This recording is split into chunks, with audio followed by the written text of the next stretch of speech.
untuk yang kesekian kali menyampaikan syukur kepada Tuhan dan terima kasih kepada Gembala Sekolah Jemaat dengan semua para pelayan yang menugaskan saya ambil bagian dalam tugas gereja hari ini, tepatnya pagi hari ini. Dan kita membahas tema Jesus is irreplaceable, tidak dapat tergantikan.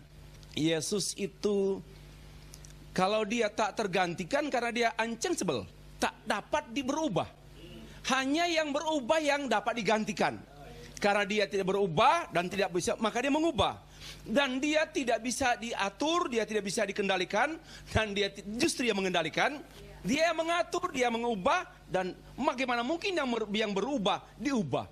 Bagaimana mungkin yang menggantikan kok digantikan? Impossible. Ya itulah permainan kata-kata.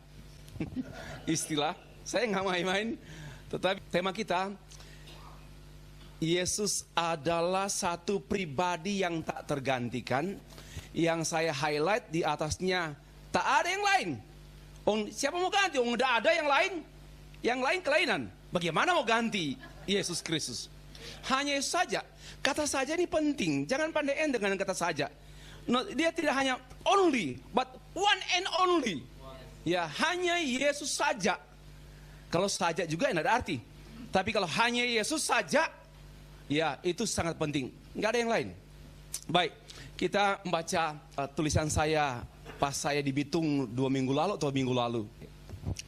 Coba perhatikan, sungguhnya ajaib, yang agung, yang mulia, yang dahsyat, yang menakjubkan, dan yang pasti.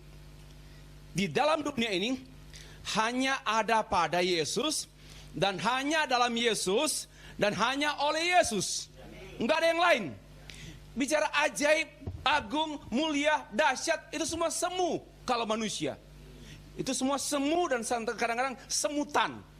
Tetapi kalau Tuhan kita memang murni ajaib. Memang one and only. Ajaibnya sesungguhnya, bukan pura-pura ajaib. Agungnya juga lebih daripada Agung Podomoro. Agungnya itu lebih dari mulia dan sebagainya. Amen. Maka itu saya memberikan kalimat demikian.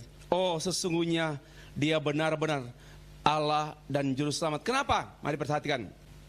Kelahirannya yang ajaib. Kesengsaraannya yang agung. Kematian yang maha mulia. Kebangkitan yang maha dahsyat.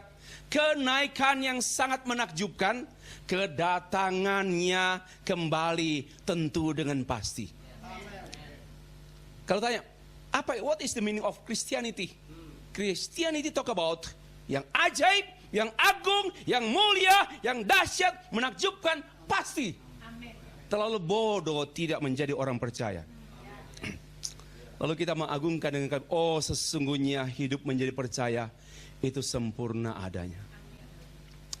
Ya Bapak Ibu sekalian, ini welcome drink.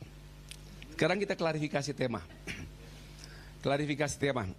Yesus Kristus satu pribadi yang tidak tergantikan. Tak tergantikan.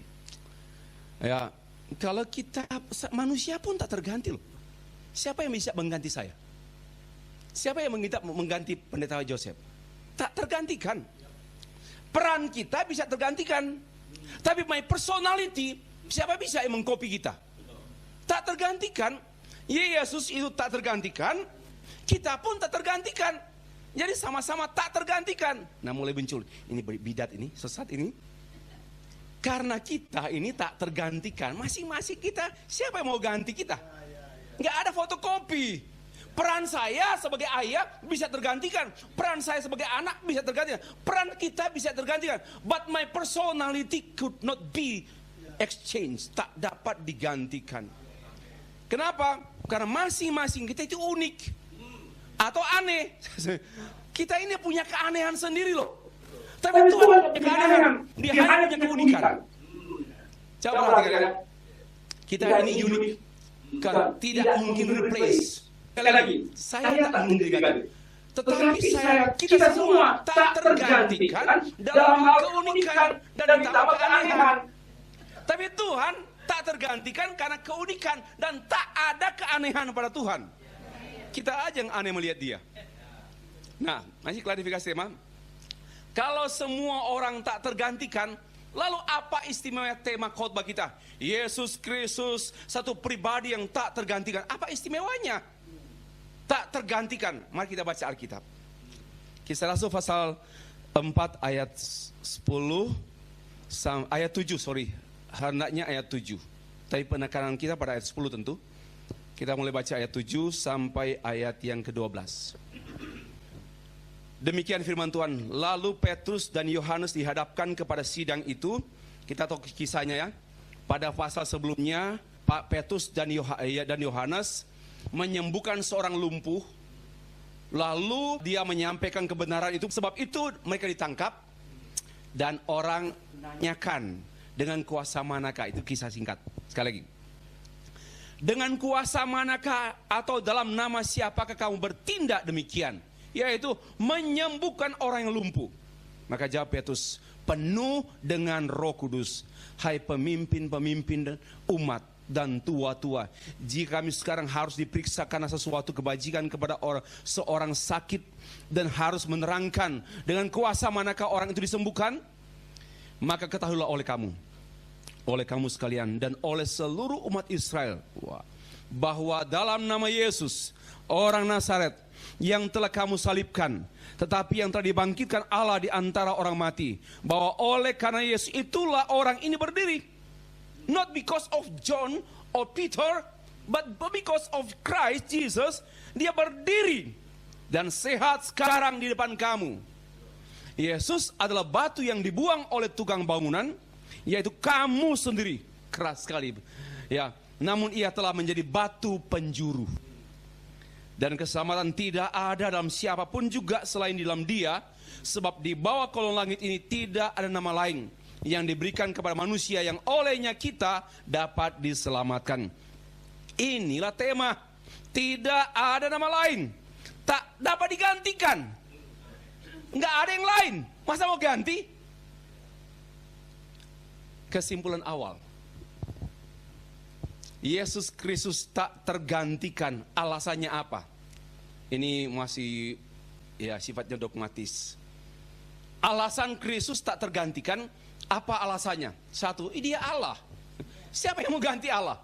Masya Allah, bodoh sekali. Siapa yang bisa mengganti Allah?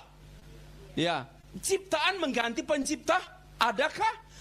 Ada berapa pencipta dunia? Hanya satu. Kalau 2, 3 pencipta, kan perang penciptaan. Mana lebih gagah? Tapi Alkitab menyampaikan only one God in 3 person, 3 pribadi, God the Father, Son, and Holy Spirit. Dan karena itu tak tergantikan. Yang kedua, karena dia hanya satu-satunya jalan, kebenaran dan hidup, mau diganti. One and only, satu-satunya kebenaran, satu-satunya kehidupan, dan satu saja jalan. Masa mau diganti? Ya, mau ganti dengan apa? Nggak ada yang lain. Yang ketiga, dia ini pengganti. Bagaimana mau diganti? Dia penebus. You know the meaning of penebus? Penebus artinya pengganti. He replace our place. Dia mengganti posisi kita. Actually, kita mesti harus berada di kayu salib. But he replace. Turun kamu, turun. Dan dia naikkan diri sendiri. Dia mengganti posisi kita. Inilah, bagaimana mungkin si pengganti diganti. Ini orang gila. Yang jelas sekali, karena dia adalah penebus, pengganti, tak tergantikan. Ini baru kesimpulan awal. Sekarang kita bahas uraian khotbah. Garis besar khotbah saya dengan tema Yesus Kristus tak tergantikan. Tidak ada yang lain. Final. Ada 5 pokok besar khotbah saya. Yang pertama, alasan tema. Alasan mengapa Yesus tak tergantikan. Yang kedua, latar belakang tema. Mengapa, apa yang melatar belakangi. Yang ketiga, argumentasi tema. Berikan argumentasi bahwa memang betul-betul Yesus tak tergantikan.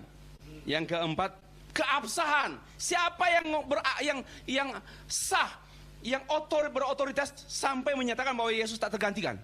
Yang terakhir, kalau begitu apa implikasi tema untuk kita sekalian? Baik. 1. Alasan tema.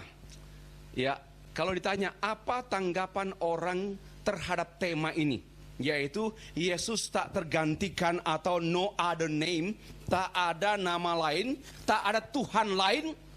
Ya, tapi kalau yang lain, tidak ada Tuhan selain, kan itu, tidak ada Tuhan. Sebenarnya itu bukan ruang. Kalau Alkitab, tak ada yang lain, titik. Nggak pakai selain. Itu merendahkan, soft, pendekatan yang lebih lunak. Tapi kita mutlak, tidak ada yang lain. Yang lain kelainan. Itu yang lain itu kelainan. Tidak ada yang lain. Tidak ada yang lain selain kelainan. Nah, sorry saya ini guru. Jadi Bapak Ibu salah kamar di sini. Mari kita perhatikan. Kalau saya mau rangkum, apa sikap orang terhadap pernyataan bahwa Yesus adalah pribadi yang tak tergantikan? Apa sikap orang? Saya mengklasifikasi dalam 6 sikap. Yang pertama, sikap Sungai Yordan Immanuel, yaitu amin. Yesus tak tergantikan, amin. Bukan amblas, amin. Tetapi itu bukan amin di mulut, membentuk pola pikir amin, membentuk pola hidup, pola kerja. Mana Yesus yang tak tergantikan? Enggak ganti di pacaran, itu tak tergantikan. Hidupmu begitu kok, nggak sesuai dengan tema bahwa Yesus tak tergantikan. Inilah yang namanya amin. Amin itu bahwa Yesus tak tergantikan yang lain. Maka hidup kita berubah. Sama seperti Kristus yang berpendirian tak tergantikan. Dan iman kita tak terjual pada Yesus. Terlalu berharga. Ini membentuk pola pikir kita dan pola hidup kita, pola pelayanan saya dan saudara. Sebab kalau itu hanya pengakuan, aku percaya iman rasuli, udah rasul-rasul, tapi juga hidup tidak sesuai dengan pengakuan. Tetapi ini amin. Kenapa? Karena memang di itu, pikiran itu mentransform my mind. Bahwa Jesus tak tergantikan, nanti saya akan bahas pada bagian akhir. Tak tergantikan, membentuk pola pikir saya. Yes, He's one and only. So there is no others, nggak ada yang lain. So that's why aku apa gitu loh. Aku apa? Karena itu aku apa? Pola pikir, pola hidup, pola kerja. Kristus tak tergantikan pada pola kerjaku, pola pikirku, pola hidupku, pola keluargaku, dan kuku. Tak termasuk kuku Bima. 2. Amin. Ada orang berkata, Yesus tak tergantikan. Amin. Tapi hanya amin. Ya, itu biasanya Kristen nominal. Ya, biasa. Hidupnya biasa saja. Nah, mungkin orang Manado Kristen itu menolak pernyataan ini. Yesus tak tergantikan. Amin. Dia teriak-teriak di pinggir jalan. Amin. Salibnya pun di depan rumah. Amin. Tapi hidupnya, mohon maaf, lebih bagus anjing peliharaan kita. Tak sopan. Anjing peliharaan kita kan tahu makan pada jamnya. Sopan hidupnya, ternak teratur. Coba cicip sana, cicip sini.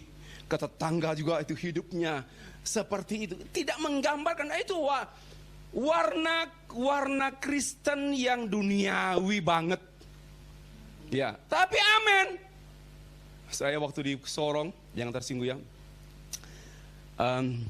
Ada satu pemuda mabuk dan di depan gereja GKI Ebenezer. Saya sih nggak tegur, tapi ada ibu pendeta dari Ambon tegur. Hei, kenapa kau mabuk di depan gedung gereja? Bu pendeta, janganlah begitu. Aku pun sudah susah. Angkatlah saya ke gereja. Angkatlah saya ke gereja. Saya jatuh. Saya nggak sengaja mabuk di sini katanya. Jadi nggak ada tempat. Ya, dia agak bercanda. Tapi dia tegur lagi. Terus ya, Bu pendeta pulang ke Ambon, pulang ke Ambon. Itu yang saya ingat kisahnya itu. Orang Kristen. Lalu saya ke pasar dan istri saya dicegat oleh seorang, Pak, bagi uang dulu. Mau beli minuman. Oh, oke, ke rumah. Ada uang perpuluhan. Oh jangan, itu uang Tuhan. Coba lihat tuh. Amin. Tapi hidupnya seperti itu. Indahnya. Itu uang Tuhan, dia masih bisa membedakan uang hantu, uang Tuhan. Kalau anggota DPR yang rakus, dia siap membedakan. Tuhan pun dia sikat. Korupsi itu. Pemabuk masih lebih terhormat tuh. Masih bisa membedakan ini uang Tuhan, uang rakyat. Tapi ada anggota DPR tertentu, enggak semua. Tertentu. Enggak lihat uang Tuhan, uang kudus pun diambil semua. Yang ketiga, amin. Yaitu Yesus tak tergantikan. Amin. Tapi waktu ditanya, apa alasannya? Enggak paham. Ini orang Kristen fundamentalis, teriak-teriak di pinggir jalan. Kalau nyanyi haleluya, tanya, apa artinya? Amin. Tanya apa artinya? Enggak belajar dan enggak belajar. Pastor message tadi sangat penting sekali. Enggak ada yang namanya lompat-kompat untuk maju. Pasti lihat proses belajar, disiplin. Ada 3 poin yang disampaikan. And I coach, saya tangkap itu. Nah, dan itu pola. Ya, oke, yang keempat apa? Setuju Pak. Yesus tak tergantikan. Tapi jangan teriak-teriak Pak. Kita aja yang tahu. Inilah pendeta-pendeta yang menjaga, diperkenankan oleh manusia, tapi tidak diperkenankan oleh Tuhan. Jangan menyebut lagi Tuhan, justru sama satu-satunya Pak Pendeta. Apa kata mereka? Dan yang berikut juga ada berkata, saya enggak setuju. Yesus tak tergantikan, saya tidak setuju. Itu mitos. Itu mitos. Dan biasanya pendapat ini pendapat para teolog, para pendeta liberal yang tidak melihat ketuhanan Yesus dalam Alkitab. Maka tidak harus dia sangat mungkin diganti oleh siapapun, banyak jalan kemanapun. Dan yang terakhir, Pak, pernyataan Yesus tak tergantikan itu sombong sekali, ekstrim. Kita kan tinggal di tengah-tengah pluralitas agama, maka jangan bicara begitu dong. Dan jangan berpikir begitu dong. Jangan buat orang dongkol dengan itu dong. Nah, inilah minimal 6 alasan atau tanggapan orang terhadap pernyataan atau tema kita, Yesus tak tergantikan. Saya nggak pilih, saya nggak bilang, mana kamu? Enggak lah, anak sekolah minggu. Pasti nomor 1 lah. Kalau nomor 2 keluar dari sini. Nomor 1 lah yang, nomor 2 kan kesetanan. Nomor 3 kesetanan juga. Nomor 4 kesetanan. Nomor 5 kakaknya setan. Nah, nomor 6 neneknya setan. Maka mau pilih yang mana? Ini bukan pilihan, tapi pengalaman dengan Tuhan. Kristen kebenaran bukan pilihan kita, tapi kebenaran itu mendatangi kita. Ya, maka bukan jago-jagoan. Nggak ada jagoan. Baik karena kasih karunia Tuhan. If we are in the first point, kita bersyukur untuk itu. Nah, sekarang alasan tema yang berikut. Sikap kalau begitu, kalau kita perhatikan nomor 2, 3, 4, 5, 6 tadi, maka tidak heran kita akan menjumpai upaya-upaya orang menyembunyikan identitas dirinya. Tapi dia tidak mampu, orang tidak melihat dirinya sebagai pengikut Kristus. Kenapa? Paling dia nomor 2, nomor 3, nomor 4, nomor 5, nomor 6. Maka tak nampak dia pengikut Kristus, hanya pengikut gereja. Yang kedua, hidupnya penuh masalah. Pasti penuh masalah. Kenapa? Nggak ada kepastian hidup, nggak ada ketenangan hidup. Kenapa? Karena dia juga melihat Yesus itu bukan segala-galanya. Bisa diganti oleh mamaku, kan replaceable. Bisa diganti oleh uang, bisa diganti oleh apapun, bisa diganti oleh apa saja. Maka dia mencoba cari-cari pengganti, dan dia tidak tenang. Orang yang coba mencari terus karena memang belum ditemukan, maka hidupnya tak tenang dan hidupnya tak pasti. Coba lihat orang Kristen bertahun-tahun hanya begitu terus, nggak ada kemajuan, pertumbuhan rohani pun nggak ada. Gitu didoakan terus, manjat terus. Pak Pendeta doakan aku flu. Kalau saya matilah flu itu, bukan kau yang terlalu manja gitu loh. Terlalu manja di orang Kristen. Karena dimanja oleh pengkhotbah manja. Bersama Yesus semua perkara selesai. Amin. Sakit flu pun Tuhan peduli. Aduh, pikul salib Tuhan peduli. Pikul salib Tuhan peduli. Kalau sakit flu mertua peduli. mengganggu ruangan sebelah. Acem, acem. Hei, mertua teriak-teriak mertua. Diam kau, itu mertua peduli. Mari kita menjadi orang dewasa yang tidak cengeng hanya karena masalah ini mundur. Kenapa? Nggak punya pemikiran, dia mencari replaceable. Dia mencari tempat-tempat yang mengganti apa yang Yesus itulah irreplaceable. Makin marah makin mantap gitu, nggak salah-salah gitu. Dan yang berikut akhirnya pasif. Kenapa? Ya Yesus banyak jalan. Dan kalau satu jalan, satu cara, satu kebenaran, maka tidak mungkin kita menjadi orang Kristen pasif. Akan menjadi orang Kristen dinamis, aktif, karena only one way.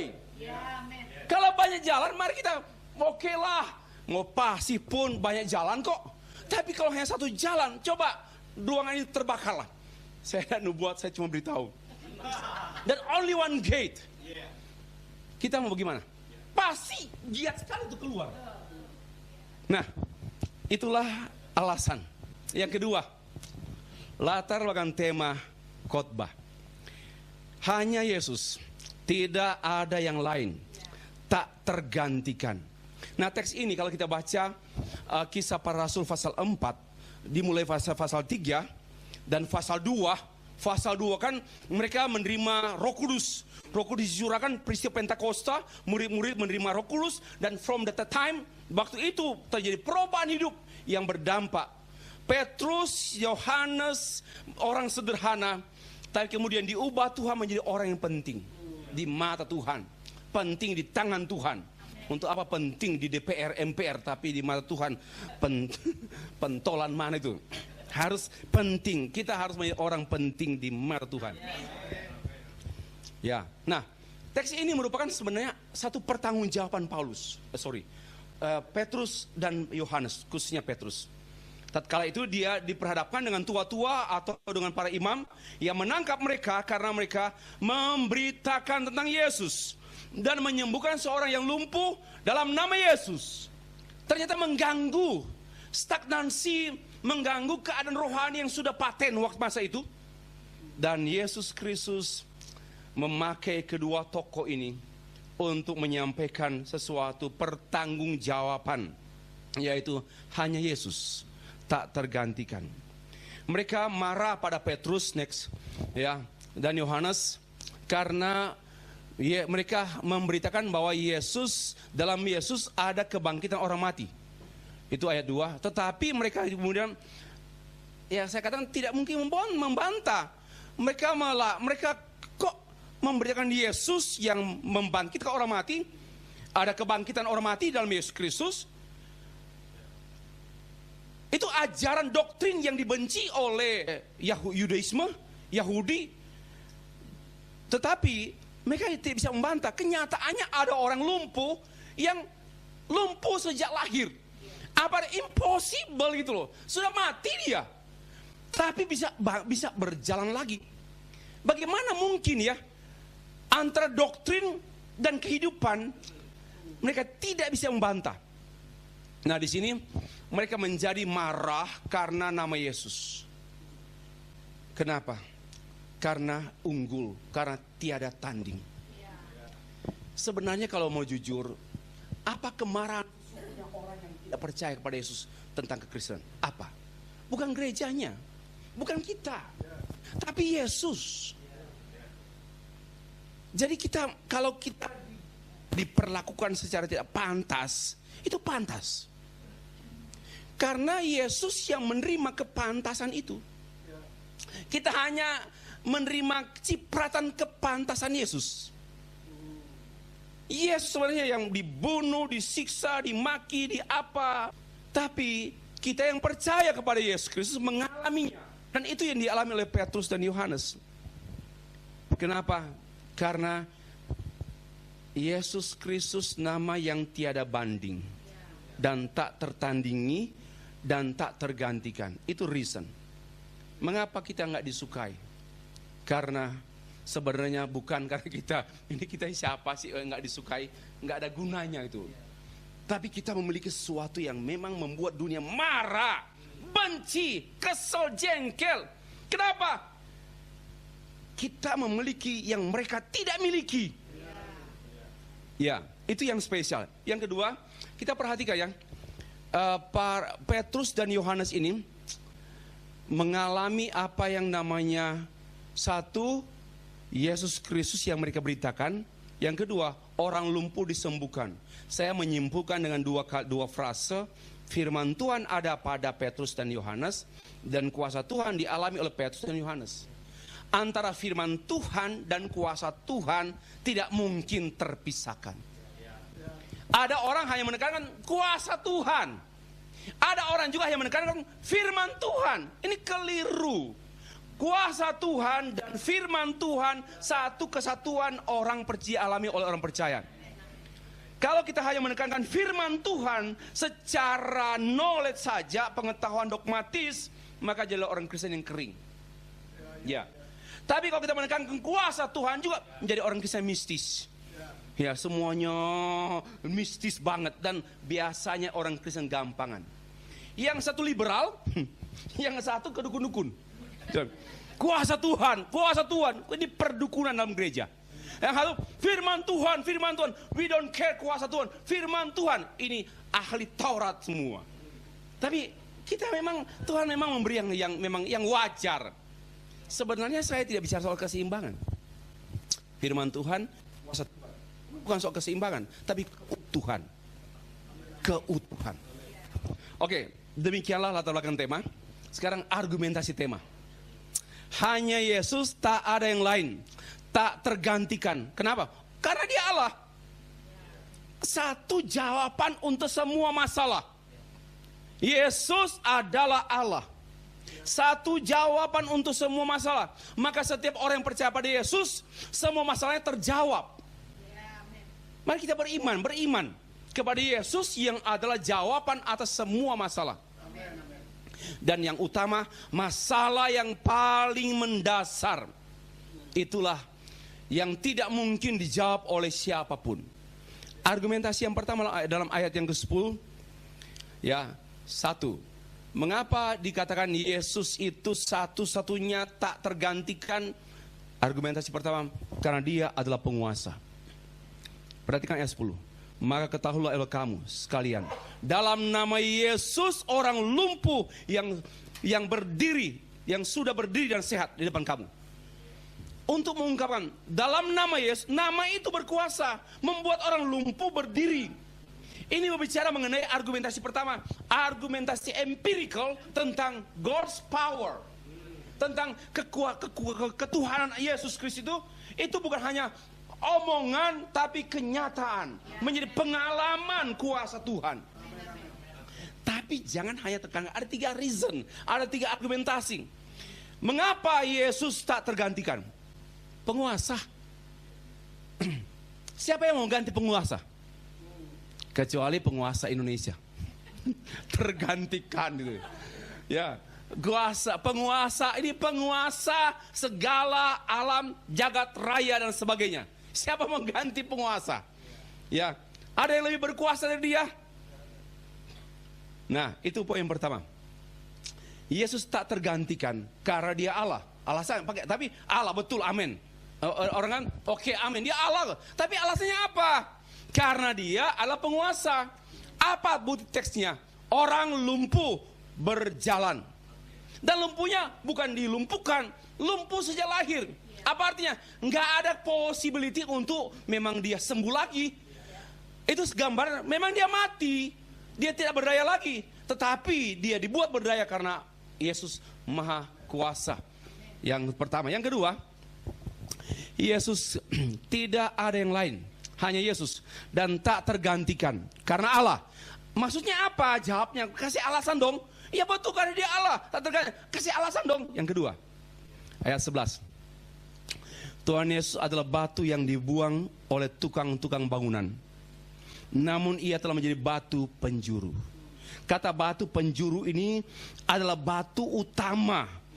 Batu yang menentukan berdiri tegaknya satu bangunan. Tanpa batu itu semua hanya ada reruntuhan. So penekanan sini, dia penentu. Yang dulu dibuang. Yang dibuang oleh para imam. Tapi kemudian ditegaskan dia menjadi batu penjuru, batu penentu. Mengapa dia tak tergantikan? Karena dia penentu segala yang ada. Kita ada di sini karena ditentukan oleh dia. Semuanya, segala yang baik, semua yang baik, yang benar, yang berkenan pada Allah itu semuanya ditentukan oleh Allah, oleh Kristus. Mengapa dia tak tergantikan? Karena dia Allah. Maksudnya dia Allah yang menentukan segalanya. Masa si penentu diganti? Tak mungkin si penguasa diganti, tak mungkin. Penentu diganti, tak mungkin. Itulah alasan yang kedua atau argumentasi yang kedua. Mengapa dia tak tergantikan? Jawaban satu-satunya dia Allah. Tapi Allah dalam pengertian apa? Allah karena dia maha kuasa. Dan dia Allah penentu. And the last point, yaitu argumentasi yang ketiga. Hanya Yesus. Tak ada yang lain. Tak tergantikan. Mengapa? Dia karena dia Allah.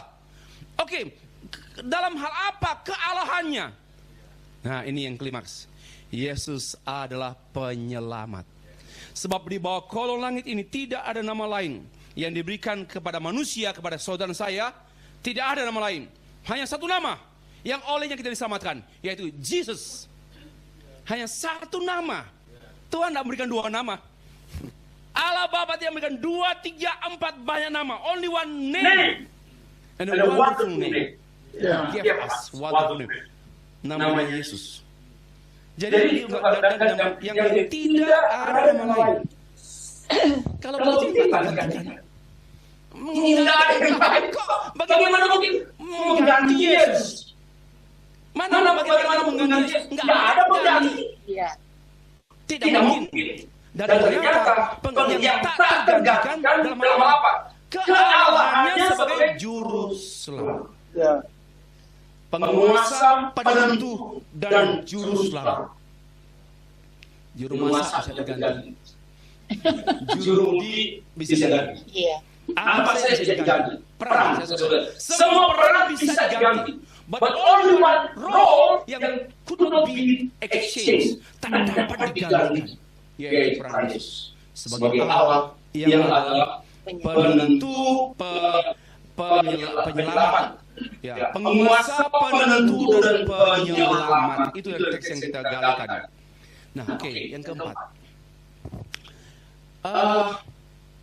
Siapa yang ngomong Yesus itu penentu, penguasa, penyelamat? Itu nggak berotoritas. Ya. Apa otoritasnya sehingga sahih, sehingga sah? Yesus tak tergantikan, nama Yesus only His name, dan tak tergantikan, tak ada nama lain. Yang ngomong ini siapa? Kami perlu kepastian otoritas. Ya, mari kita perhatikan. Siapakah Petrus dan Yohanes itu? Mereka bukan orang sembarangan yang menyatakan tidak ada nama lain di bawah kolong langit ini. The entire of the world, tak ada nama lain. Hanya satu, Yesus. Siapa kamu yang ngomong, Petrus? Siapa kamu yang ngomong? Siapa kamu? Siapa lu? Oh, tunggu dulu. Kisah Rasul 3:8. Petrus dan Yohanes penuh dengan Roh Kudus. Sedang bertanya, dengan kuasa manakah atau nama manakah engkau melakukan itu? Maka jawab Petrus, penuh dengan Roh Kudus. Jadi berotoritas. Kalimat hanya Yesus tak tergantikan. Itu merupakan pikiran Roh Kudus. Itu kehendak Allah yang diakomodasikan melalui Petrus dan Yohanes. Itu poinnya. Bapak Ibu, ini pun keyakinan saya. Kita hanya dipenuhi, dikontrol, dikuasai oleh Roh Kudus. Maka kita akan tetap menyatakan tak tergantikan Yesus padaku. Hidupku, dalam perjalananku, tugasku, peranku, Yesus tak tergantikan. Itu bukan omongan kita yang logika semata, atau bukan omongan kita yang rasionalitas atau perhitungan atau putus asa. Tapi karena Roh Kudus bekerja pada kita. Roh Kudus bekerja pada kita sehingga Bukan roh kita yang mengaku dia Tuhan, tapi roh Allah pada kita yang mengaku you are the Lord, engkau adalah Tuhan. Ini poin absolut yang kita harus ingat, kita harus pegang. Yang kedua, keabsahan tema tadi tuh, Yesus satu-satunya jalan, tidak ada yang lain, tak tergantikan. Petrus itu siapa? Yohanes itu siapa? Kisah Rasul pasal 3 membukakan. Mereka penuh firman. Orang yang penuh Roh Kudus pasti penuh firman. Amen. Kalau orang berkata aku penuh Roh Kudus tapi nggak suka baca Alkitab, itu roh kuda. Pasti sekali, pasti. Nggak usah bohong-bohong pada jemaat. Nggak usah bohong. Sejarah sudah mengungkapkan orang yang kamuflase kepenuh Roh Kudus tapi nggak tertarik firman Tuhan, itu orang yang kerasukan roh. Kok? Itu jelas. Bapak Ibu, orang yang penuh Roh Kudus pasti penuh firman. Karena firman Allah dan roh Allah itu bukan gagak beradik, satu kesatuan utuh. Mari kita alami, dan Petrus berkhotbah, dia mengkisahkan mengenai Allah Abraham, Ishak, Yakub dan nenek moyang seterusnya, dan kemudian dimanifestasikan dalam Yesus Kristus. Dia mengkisahkan dari PL sampai perjanjian baru. Apa artinya? Petrus dan Yohanes orang sederhana, tapi orang yang suka belajar Alkitab, belajar firman. Dan orang yang belajar firman itu indikasi orang penuh Roh Kudus. Mana duluan, Pak? Tidak tahu. Ya, tapi saya beritahu, Roh Kudus penuh kita. Kita terima Roh Kudus kan? When we believe, and the same time kita dipenuhi oleh Dia melalui firman. Dia bukan penuh roh-roh yang muter-muter. Nah, penuh Roh Kudus sama dengan penuh roh firman. Karena firman itu firman Roh Kudus. Itu yang perlu kita kuatkan di tengah-tengah dunia yang sedang dikacau balau ajaran-ajaran yang tidak menentu. Yang ketiga, penuh keberanian. Kita baca Kisah Rasul 3:13, ketika sidang itu melihat keberanian Petrus dan Yohanes dan bahwa mengetahui bahwa keduanya orang biasa, tak terpelajar. Nyindir, ngenyek ini. Tak terpelajar. Gak pantas ini penulis ini. Ini Lukas. Penulis ini kan Lukas. Lukas kan orang terpelajar, agak sombong di sini. Tak terpelajar. Kalau lu tahu tak? Petrus, Yohanes tak terpelajar. Tapi sebenarnya dia tidak menghina. Dia mengagungkan Tuhan. Kenapa? Yes, mereka itu uneducated person. Not good. Telinga saya gatal dengan itu. Uneducated person. Tetapi sebenarnya Lukas, penulis Injil, penulis Kisah Para Rasul, menegaskan, not because Peter and John, but because Roh Kudus itulah yang menguasai mereka berdua. Ini tekanan. Nah, heranlah mereka. Mereka mengenal keduanya. Ini ada poin. Mereka mengenalnya sebagai pengikut Kristus Yesus. That's his point.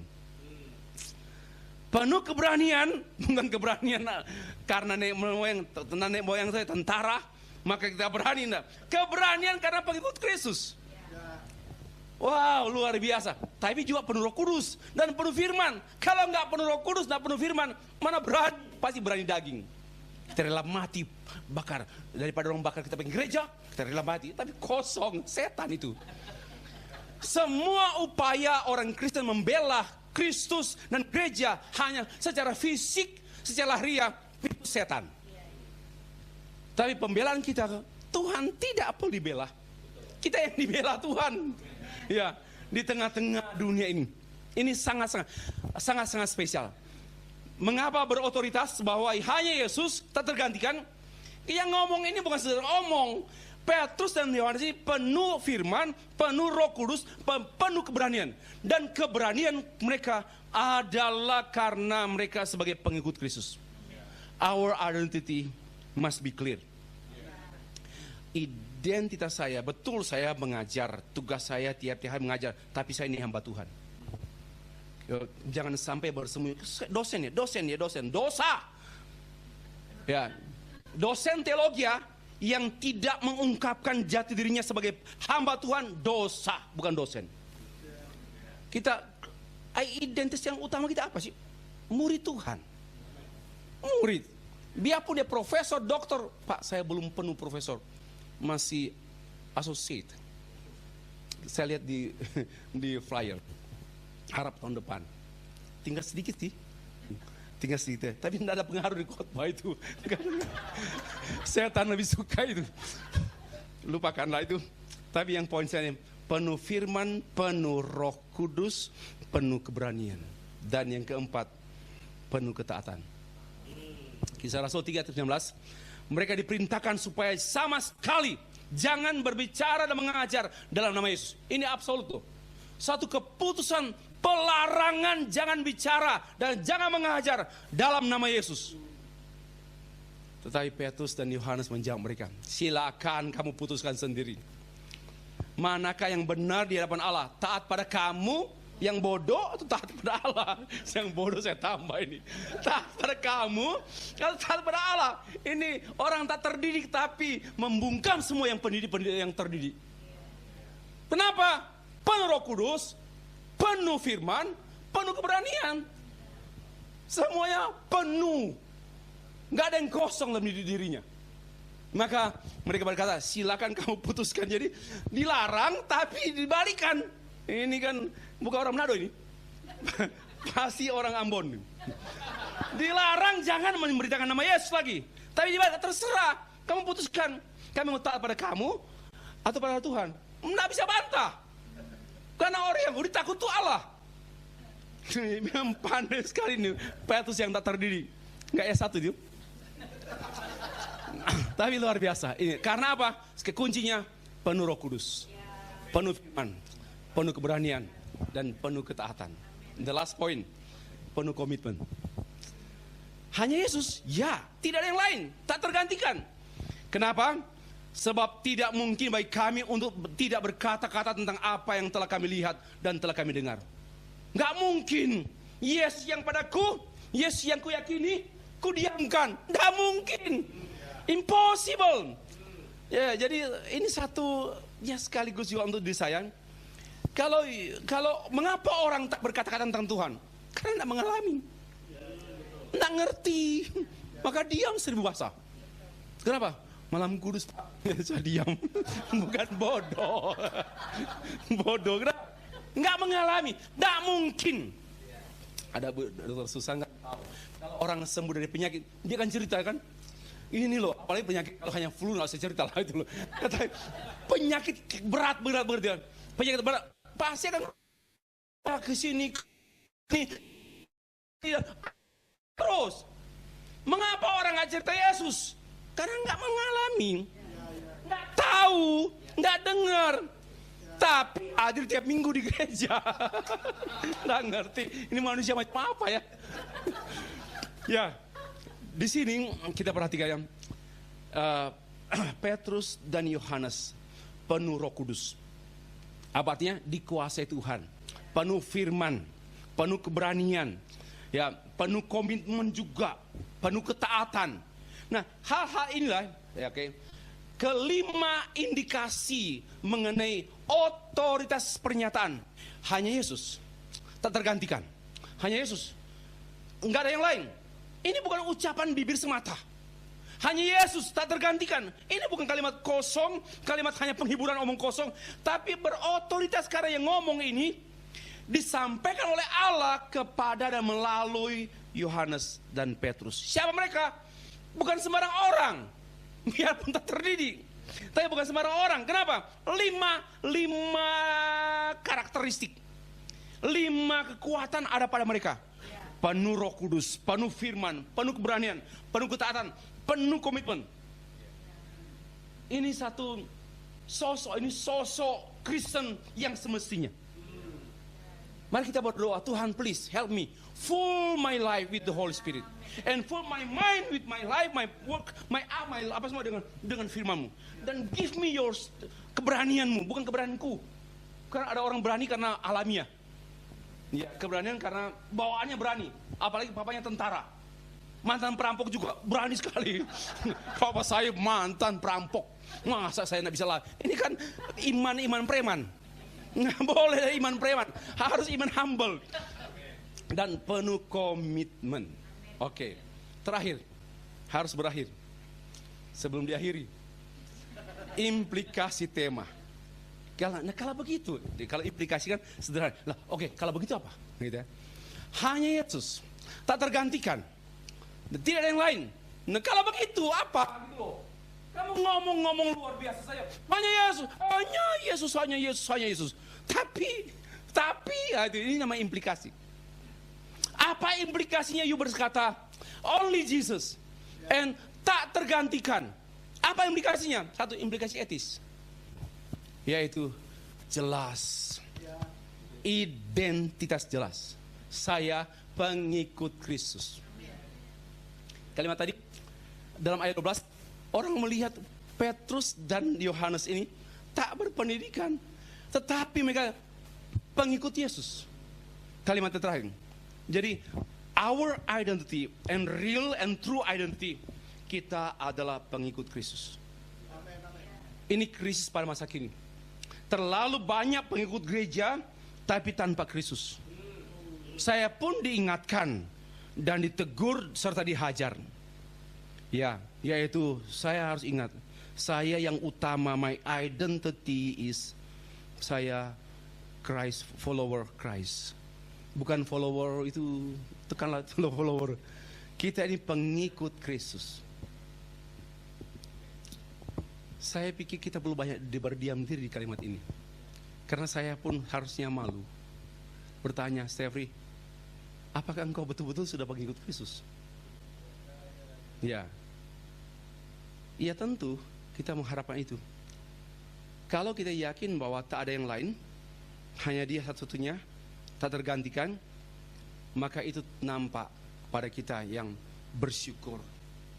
Jadi syukur saya sebagai pengikut Kristus itu sebagai manifestasi daripada iman saya bahwa Yesus tak tergantikan. Yang kedua, ada implikasi pastoral. Ada kepastian. Sebenarnya problem pastoral gereja itu karena nggak ada kepastian. Apa bisa, Pak? Mana mungkin, Pak? Ini pastoral. Tapi Pak. Oh, ini kan nggak ada kepastian. Tapi hanya Yesus. Tapi Pak, ini kontradiksi semua. Kacau Kristen kacau. Kenapa? Tak tergantikan. Nggak ada yang lain. Tapi Pak, bagaimana masa depanku? Kok tanya sama aku? Namun Pak, terlalu Pak. Goliat Pak. Ini kita mesti berhenti banyak di sini. Di implikasi pastoral, apakah ada kepastian? Kalau hanya Yesus, nggak ada yang lain, memang nggak ada yang lain. Dan ini sudah pasti, bukan pastiu, pasti. Kenapa ada ketenangan? Di mana ada kepastian, di situ ada ketenangan. Di mana ada kepastian, di situ ada ketidaktenangan. Pastiu dengan dia, pastiu dengan gereja ini, pastiu. Dalam bahasa Jepang, bosan. Di mana ada kebosanan, di situ ada ketidaktenangan. Kepastian itu membuat kita tenang. Hanya Dia, nggak ada pengganti. Sudah saja, di situ saja. Bapak Ibu, kenapa kita tenang? Karena Dia penguasa, penentu, penyelamat. Nggak ada yang lain. Sudah sempurna. Di dalam Yesus semua yang kita perlukan tersedia. Terakhir, implikasi misiologis, misi. Menjadi orang Kristen yang agresif. Hanya Yesus yang diberitakan, hanya Yesus. Bagaimana mungkin dia tahu hanya satu pintu? Lalu rumah sedang terbakar, dia hanya nonton orang yang cari jalan. Itu pintunya. Itu pintunya. Dia akan menjadi dinamis. Dia akan tarik orang, ayo ke pintu itu. Menjadi orang Kristen yang dinamis. Kenapa? Mengaku bahwa Yesus adalah pribadi yang tak tergantikan. Kalau tidak menjadi orang Kristen, kalau tidak mengalami dinamisitas sebagai orang percaya, kita mesti kembali berpikir, apakah benar-benar kita sudah mengalami bahwa Yesus adalah tak tergantikan? Amin. Terpujilah Tuhan.